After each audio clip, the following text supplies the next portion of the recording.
Was mir jetzt passiert ist, das glaubt ihr nicht. Ich hatte ja die Flasche mit dem Airfilter-Reiniger hier reingesteckt. Jetzt habe ich die rausgezogen, ist die komplett zerbrochen und leer. Und es ist hier alles drin. Und das Geile ist, dass mir der Zucker, den hatte ich ja auch noch da drin, in so einer Plastiktüte, der ist geplatzt und das ist jetzt mit dem Zucker gemischt. Glücklicherweise gibt es hier so ein Waschbecken, wo man Wäsche waschen kann. Da werde ich den Kram, es ist jetzt nur das und der komische Tripod. Ja, ich bewahre das hier nochmal auf, da könnte noch ein, zwei Spritzer drin sein. Vielleicht kann ich den hier jetzt noch einmal benutzen, einmal reinigen, dann ist er morgen auch trocken. Das mache ich vielleicht, dass ich den jetzt noch einmal quasi das letzte benutze. So, der Luftfilter ist gereinigt und jetzt baue ich den wieder ein.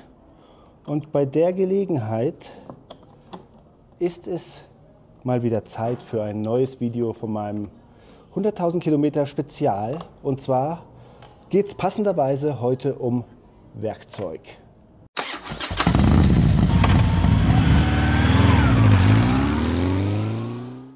Diejenigen, die meinen Kanal von Anfang an verfolgen, wissen, dass ich am Anfang überhaupt gar keine Ahnung hatte. Und auch Schiss hatte, was zu reparieren, weil ich immer gedacht habe, oh Gott, mein neues Motorrad, da mache ich irgendwas kaputt. Also selbst so Sachen wie die Sturzbügel hier und so, die habe ich bei der Werkstatt anbauen lassen. Und ja, da brauchst du nur eine Schraube reinmachen. Ja. Das habe ich über die Jahre gelernt. Mittlerweile bin ich ja schon seit tatsächlich über 5 Jahren mit dem Motorrad unterwegs. Und da habe ich auch gelernt, dass man viele Sachen selber machen kann, schnell selber machen kann, dass sehr viele Sachen sehr einfach zu machen sind und man da nicht zur Werkstatt gehen muss und schon gar nicht zum Vertragshändler, weil die nehmen halt richtig Geld für Sachen, die eigentlich keine Arbeit sind oder wenig Arbeit sind. Ich will jetzt nicht darüber reden, wie man einen Ölwechsel macht oder wie man jetzt Bremsbeläge wechselt oder so, sondern ich möchte heute mein Werkzeug vorstellen. Ich hatte das ganz am Anfang, oder was heißt ganz am Anfang gemacht, in der berühmten Pandemie, wo ich in Marokko auf meiner Dachterrasse festsaß. Da habe ich mal alles vorgestellt und diejenigen, die es gesehen haben, wissen vielleicht noch, da habe ich auch Sachen dabei gehabt, wo ich gar nicht wusste, was es ist. Das hier zum Beispiel. Im Nachhinein, das Video ist auch ein bisschen witzig, aber so ist es und man braucht sich dafür auch nicht schämen auf Reisen. Ja, ich habe am Anfang immer Kommentare gehabt, so ja, wie kann man denn, man muss da schon vorher mal einen Schrauberkurs gemacht haben und man muss ja zumindest wissen, wie man das und das macht am Motorrad, wenn man damit auf Reisen gehen will. Ist besser, wenn man es weiß, natürlich, aber die meisten Leute, die ich getroffen habe, die meisten Reisenden, die wissen gar nichts. Ja? Ich kenne jemanden, der auch gar nicht so unbekannt ist, der ist fast bis Südafrika gereist und hat nicht einmal seine Kette geschmiert, weil er nicht wusste, dass man das machen muss. Und es gibt so viele Reisende, die bringen ihr Motorrad immer zum BMW oder zum KTM oder ja, Vertragshändler, aber dann lernst du halt auch nichts. Ich versuche den Vertragshändler zu vermeiden, aber ich bringe mein Motorrad schon in die Werkstatt, wenn ich etwas Größeres machen lassen muss oder machen lassen will, wie zum Beispiel Ventilspiel einstellen. Immer so Sachen, wo man Spezialwerkzeuge braucht oder wo es besser ist, wenn man gutes Werkzeug auch hat oder in einer sauberen Umgebung eben in der Werkstatt arbeitet. Hier ist es jetzt relativ sauber, aber ich sitze hier im Hostel auf dem Boden. In der Werkstatt, da hast du auch mal, um irgendwie was einzuspannen oder hast halt großes Werkzeug mit großen Hebeln, wo du einfach Sachen machen kannst. Hast verschiedene Arten von Schlüsseln, Stecknüsse, Maulschlüssel und verschiedene Längen, verschiedene Winkel. Du kommst überall dran und so. Wir kommen noch dazu, warum das gar nicht so unwichtig ist. Aber solche Sachen, schwierige so Sachen, da gehe ich zur Werkstatt. Aber ich würde sehr, sehr ungern oder eigentlich mache ich das gar nicht, dass ich das Motorrad einfach abgebe und dann sage, ja gut, ich komme dann in 2 Stunden oder morgen wieder und hole das ab. Dann weiß ich ja nicht, was die da machen. Und es ist nicht so, dass die keine Fehler machen. Ja? Ich habe am Anfang immer gedacht, so, ja, das sind Profis und die wissen, was sie tun und sie wissen auch, was sie tun, aber sie machen viele Fehler oder sie arbeiten schlampig. Und es ist nicht nur, wenn man sagt, so, ah ja, im Ausland, die arbeiten halt schlampig. Ja? Das ist nicht so, sondern es war auch schon in Deutschland so beim Yamaha-Vertragshändler. Mein Onkel war dann zu Gast und dann habe ich ganz stolz mein neues Motorrad vorgestellt und dann hat er sich so angeguckt, auch Motorradfahrer, und dann hat dann gesagt, so, ja, aber da ist ein bisschen wenig Kühlflüssigkeit drin, weil das war unter dem Mindeststand. Und dann bin ich zum Vertragshändler gefahren und der hat dann so, ja, Man muss das auch warm fahren, dann ist es genug drin. Das ist aber Quatsch, denn Kühlflüssigkeit wird bei kaltem Motorradkühlstand gemessen. Solche Sachen eben Kühlflüssigkeit nachfüllen und Ölwechsel, Kette spannen, Bremsen, solche Sachen, so einfache Sachen, die kann man einfach selber machen, schnell selber machen und man muss auch nicht zu Yamaha gehen und da irgendwie die Zündkerzen kaufen, weil da kosten sie dreimal so viel. Es ist sogar die gleiche Marke, es ist die gleiche Zündkerze. Also da kann man viel Geld sparen. Es ist auch so, dass es nicht schlecht ist, wenn man unterwegs ist, dass man dann vielleicht mal eine Panne haben kann und dass man dann eben nicht noch nie da irgendwie am Motorrad eine Schraube gelöst hat, sondern dann ist es besser, wenn man schon mal irgendwie was gemacht hat, dass man dann sagt, okay, ich habe das dabei, ich kenne auch mein Werkzeug und so weiter. So war es eben am Anfang in Marokko nicht. Ich hatte das Werkzeug dabei, aber ich hätte es nicht gekannt. Wenn ich eine Panne gehabt hätte, dann so, okay, also okay, wo ist jetzt, welcher Schlüssel passt jetzt dazu? Ja, wenn du damit schon mal gearbeitet hast, dann kennst du das. Deswegen hat sich meine Werkzeugausstattung auch über die Jahre vergrößert, aber auch geändert und auch zum Teil auch verkleinert. Denn am Anfang hatte ich so eine Werkzeugkiste gekauft. Und da sind halt alle Schlüssel drin und so weiter. Aber die brauchst du natürlich nicht alle mitnehmen, sondern du brauchst ja nur diejenigen mitnehmen, für die du auch Schrauben an deinem Motorrad hast. Das ist natürlich ein bisschen Vorbereitungsarbeit, bevor du losfährst, dass du halt guckst, okay, welche Schrauben habe ich am Motorrad, welche Muttern, was brauche ich da und so weiter. Das habe ich versucht zu machen, aber es war dann so unterwegs, dass ich dann immer mal eine Schraube gefunden habe, so, okay, 11er. Habe ich jetzt nicht. Ja, oder du baust irgendwas an und das hat eine andere Schraubengröße. Generell spart es eben Platz und Gewicht, wenn du nur die Sachen dabei hast, die du auch für dein Motorrad brauchst. Auf der anderen Seite ist es natürlich so, wenn du jetzt zum Beispiel so hier so einen Schlüssel hast. Ja, es ist immer gut, also hier Maulschlüssel ist gut, weil du halt manchmal nicht woanders drankommst. Es ist besser, Stecknüsse zu haben, weil die dann die Schrauben nicht kaputt machen. Ja? Aber du kommst nicht überall dran mit diesen Stecknüssen. Ja? Du kommst auch nicht überall dran damit und auch nicht damit. Manchmal brauchst du so Winkelsachen, und, um dann es überhaupt festziehen zu können oder lange Schlüssel und so weiter. Deswegen musst du halt manchmal in die Werkstatt gehen. In sehr, sehr vielen Werkstätten, da kannst du daran arbeiten, an deinem Motorrad, und kannst das Werkzeug von denen benutzen, gibst denen dann irgendwas am Ende. Oft wollen die auch gar nichts. Ja? Kannst dann da den Platz nutzen und kannst auch zum Beispiel beim Ölwechsel, ist immer so bei mir, wohin mit dem Öl? Dann kannst du eben das Öl einfach dort in der Werkstatt entsorgen. Und die haben auch die Wanne. Ja? Wenn du dann das mit so einer kleinen Auffangbehältnis machst, das Öl, das spritzt ja erst so raus und dann wird es immer weniger und dann musst du immer rumrücken. Wenn du so eine Wanne hast, stellst du die drunter, fertig. So, kommen wir zu dem, was ich dabei habe. Also, das sind erstmal die Schlüssel. Ich habe, wie gesagt, versucht für alle Größen, ich mache hier mal meine Werkzeugrolle ein bisschen auf, ich lege das mal hier drauf. So. Für alle Schrauben was dabei zu haben. Hier Kreuzschraubenzieher natürlich, ja, die verschiedenen Größen der Schlüssel. Und ja, das hier zum Beispiel ist auch für mein TPMS, also mein Reifendruckmessgerät. Dann kannst du hier da kannst du es aufmachen, um die Batterie zu wechseln. Und das hier ist zum Beispiel auch nochmal was sehr praktisch ist. Ihr seht schon, das ist ein Magnetstab. Denn mir ist es am Anfang oft passiert, dass ich da rumgeschraubt habe am Motorrad. Dann ist mir eine Schraube ins Motorrad gefallen und oft kriegst du halt nicht mehr raus. Und dann kannst du hier mit dem Magnetstab, kannst du dann die Schraube wieder rausfischen. Ein sehr praktisches Utensil. Und es ist auch so, dass ich halt viele Sachen hier in Südamerika gekauft habe. Es ist nicht immer einfach, was zu finden. Zum Beispiel bei der Tenere, man muss auch sein Motorrad dann ein bisschen kennen oder man lernt es kennen, Zündkerzenwechsel. Bei der Tenere musst du den ganzen Tank abmachen. Es gibt so ein Heck, da kannst du hier so, auf der anderen Seite ist das, aber da kannst du so das Plastikding rausnehmen, dann kannst du so reingreifen und kannst rausziehen, diese Zündkerzenstecker, theoretisch, ohne den Tank abzumachen. Das habe ich auch schon ausprobiert. Aber das ist so, du musst halt so reingreifen und dann so ums Eck greifen und der Zündkerzenstecker ist so lang. Das ist halt so kompliziert, da machst du so lange rum, weil die sitzen sehr, sehr fest. Da ist es schneller, hast du den Tank schneller abgebaut. Und dafür brauchst du eben einen also so einen Schlüssel dafür, habe ich mir besorgt. Denn ein normaler kurzer geht nicht, das Ding ist so tief. Du musst halt auch von oben so runtergreifen, also vom Lenker und so. Deswegen habe ich mir so eine Verlängerung besorgt. Da kannst du das dann halt so benutzen. Neben diesen ganzen Schlüsseln, habe ich ja schon gesagt, Schraubenzieher braucht man natürlich, Kreuz und Schlitz. Was gut ist, ist so eine Zange, so eine Spitzzange, dann kannst du was greifen. Es ist gut, auch noch eine andere Zange zu haben. Habe ich jetzt nicht. Ich habe halt hier noch so ein Multitool. Ich bin kein großer Fan davon tatsächlich, weil ich finde, das sind alles immer so Werkzeuge, die kannst du zwar benutzen, aber geil sind die nicht zum Benutzen. Ja? Ich meine, das ist okay, aber eine richtige Zange ist halt besser.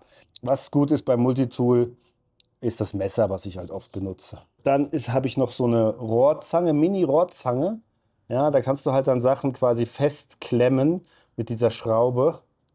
Dann bleibt die zu. Wenn dir die Kupplung kaputt geht, dann kannst du die benutzen und kannst dann immer noch kuppeln, wenn dir das Kupplungsseil kaputt geht. Dafür habe ich auch natürlich, habe ich auch noch nie benutzen müssen. Mir ist noch nie das kaputt gegangen. Aber hier so Seilzüge dabei. Was habe ich noch dabei? Ein paar Stecknüsse. Das ist auf jeden Fall gut, weil die sind einfach am besten, um irgendwie, dass du diese Schrauben nicht kaputt machst.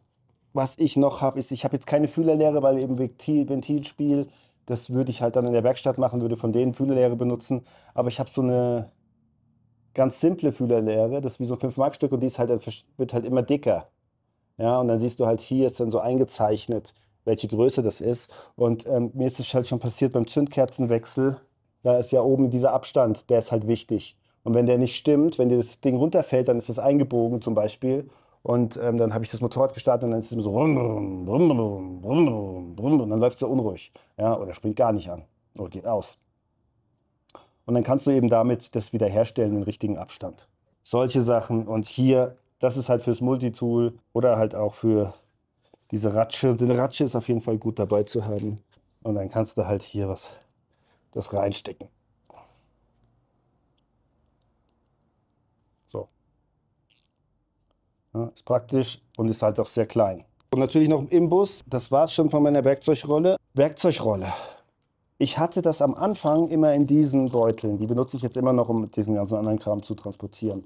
Aber ihr seht schon, obwohl die verstärkte sind, das sind verstärkte Zipperbeutel mit Reißverschluss. Beim Motorradfahren, das wird alles durchgerubbelt. Ja, da hast du keine Chance. Ich empfehle es, früher oder später eine Werkzeugrolle zu haben. Dann kannst du eben auch den ganzen Kleinkram da reinmachen. Und ich habe hier noch diese ganz kleinen Schraubenzieher. Das sind für Elektronik-Sachen. Ja, wenn du mal eine Kamera irgendwas reparieren musst oder so, irgendwelche Halterungen sich auflösen, dann kannst du hier diesen Mini-Kram benutzen.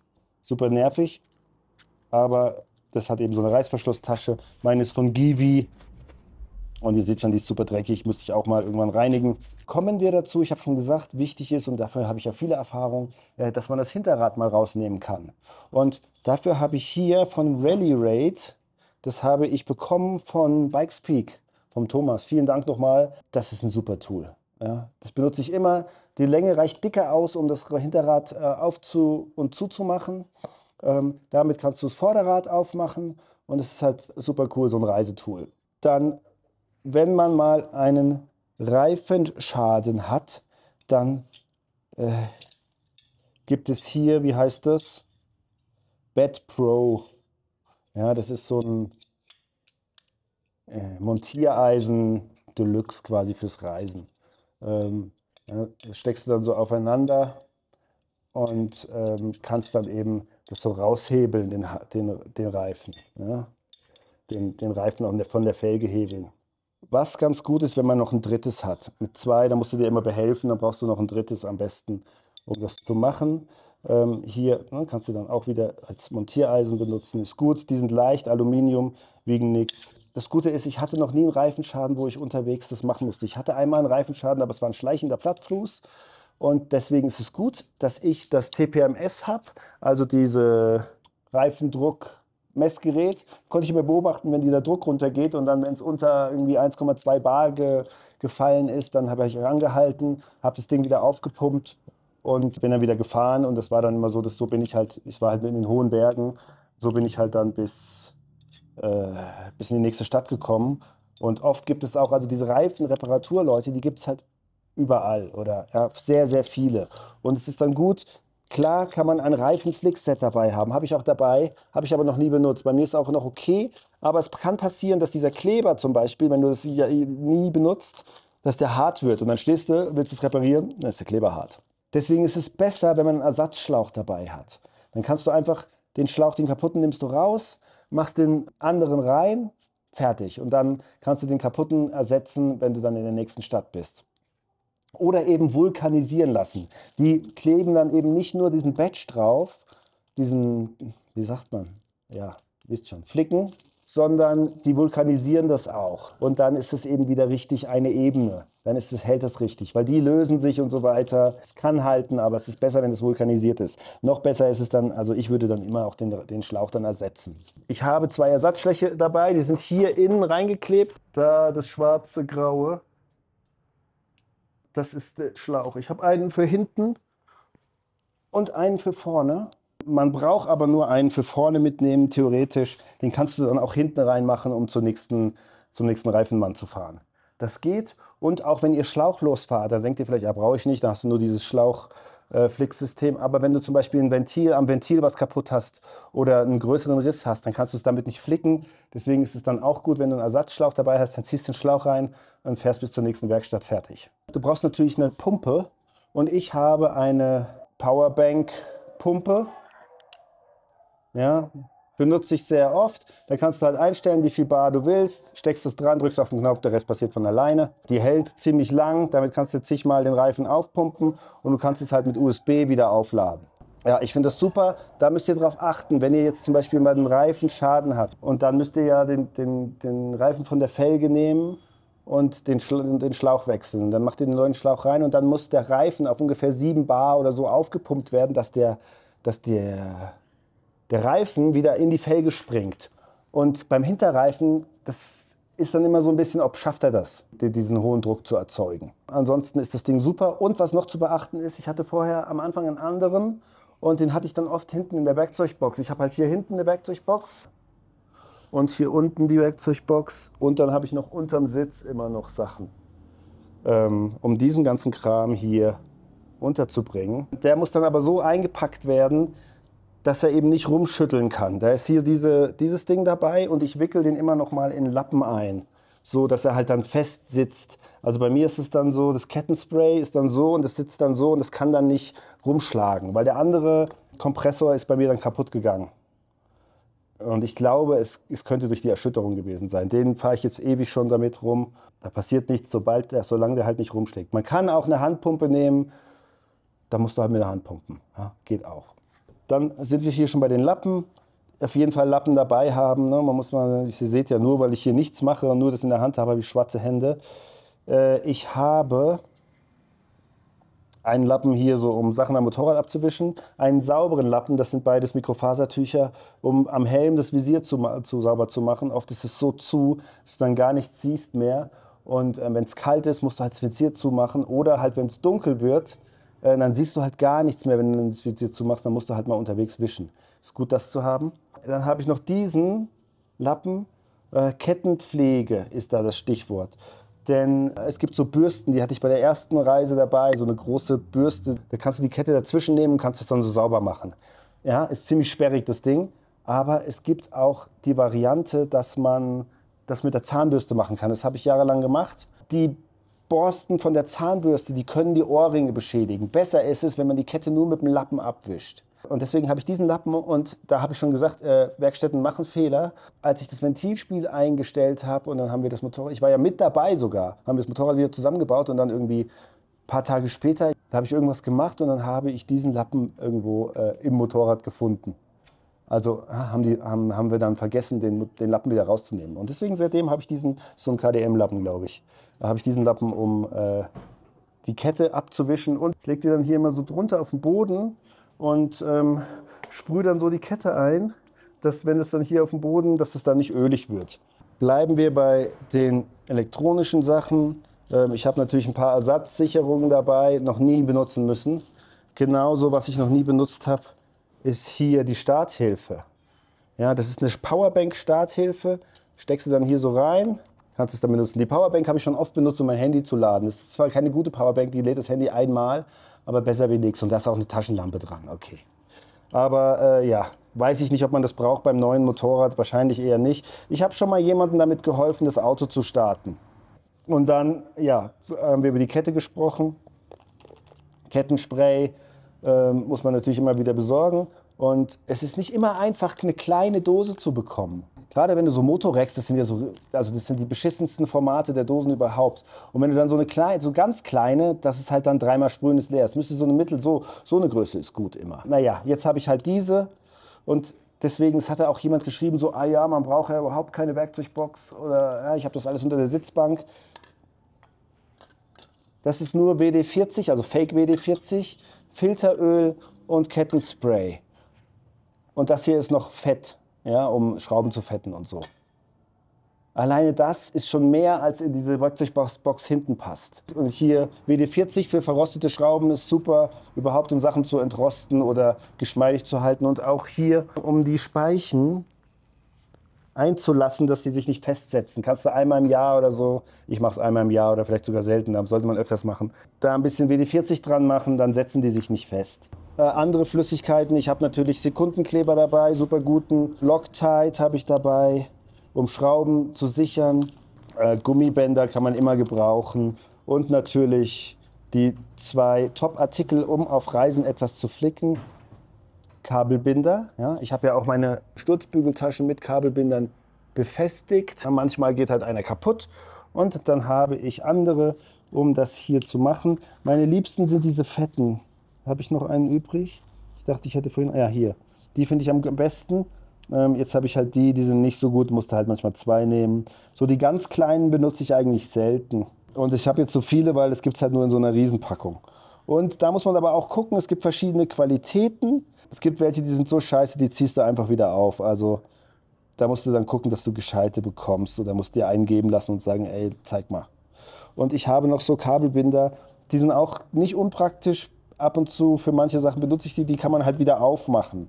Also ohne, dass man hier das... Normalerweise sind das hier einmal Kabelbinder und die hier kann man halt wieder, sind wieder verschließbar. Bisschen Draht habe ich noch nie benutzt, habe ich mal Frank, der hat es mal benutzt, habe ich noch nie benutzt, das ist auch nur so Blumendraht. Okay, und natürlich benutze ich dauernd Panzerband. Also ja, das ist auch, wenn du so Tesa oder so hast, ist das natürlich super gut.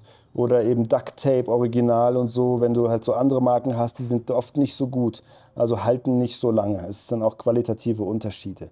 Überhaupt bei Ersatzteilen qualitative Unterschiede. Ich habe ja schon mal mehrmals Zimmerringe gewechselt, 2-mal um genau zu sein. Hier gibt es diesen Metallring, kann man das sehen? Ja, jetzt kommt er hier raus. Ja. Gute Zimmerringe haben 2 Metallringe. Hier ist noch ein zweiter. Ja, das sind die guten. Und das habe ich aber nicht gewusst, als ich das letzte Mal Zimmerringe gekauft habe. Oh, scheiße. Der Sift. Fucking hell. Habe ich jetzt hier mit erkannt. Ja, muss ich machen.